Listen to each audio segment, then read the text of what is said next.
શાયર કહેતા દરિયો થાય અને એનો જે હિલોળો આવે અરે સાહેબ એની જે લેરો આવે એ અલગ હોય હો. આપણે નથી કહેતા કે લોભિયાના પગલે જઈને બેહવું એની કરતા દરિયાના કાંઠે જઈને બેહવી ઘૂંઘવાટા તો કરે હે.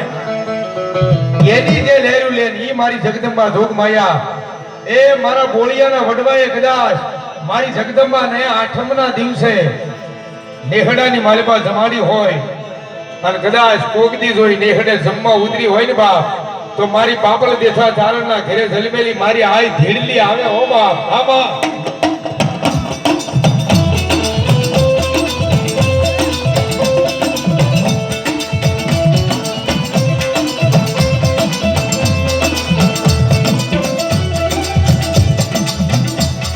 મન દુઃખ પડે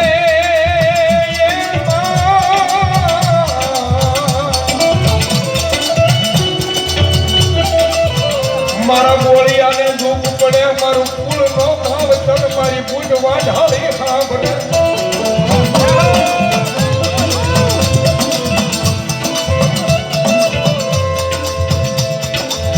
બોળિયા પરિવારમાં કદાચ 100 મહિનાનું બાળક હોય કે 75 વર્ષના વડીલ હોય અને જેથી દુઃખ પડે ને મારી બાવનકી બુટ વાઢાળી કે મને યાદ કરે અને જો આવી ઊભી ન રહી જાવ ને તો એ બાબલ દેથાની ધીરલી ઝોલા ફરી પૂજ નો કહેવાય હો બા.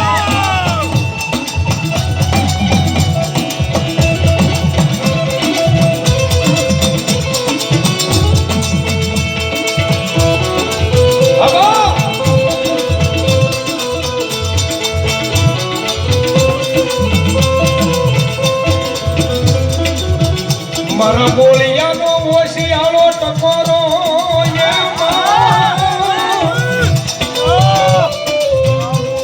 મારા બોળિયાનો ઓશિયાળો ટકોરો મને બાવનકી બુટ વાઢાળી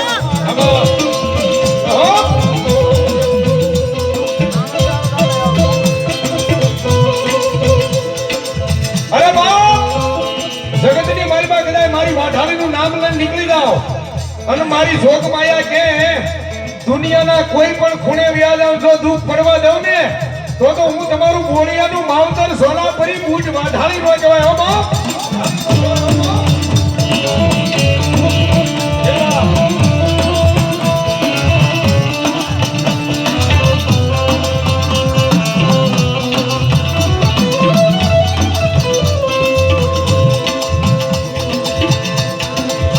મારા બોળિયાનું માવતર બની ઉઠી નો રહી જાય તો મારી પાવનકી બુટ વાઢાળી તને કોણ માનશે.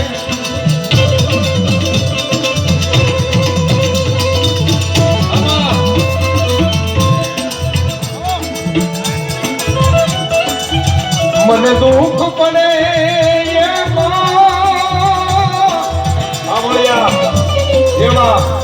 મને દુઃખ પડે મારી જ્વાલા પરી મારી કુળ ભાગલાની બુટ વાઢાળી હા ભરે. અરે બાપ જેની માથે દુઃખના વાદળા વર્યા હોય અને જેની કદાચ આંખમાંથી આહુડું પડે લાઠીનો અવાજ થાય અને જો મારી બાપને જેઠાની ધીરલી જો બેઠી રહે ને તો મારી બોળિયાની માવતર મારી બુટ વાઢાળી નો કહેવાય હો બાપ.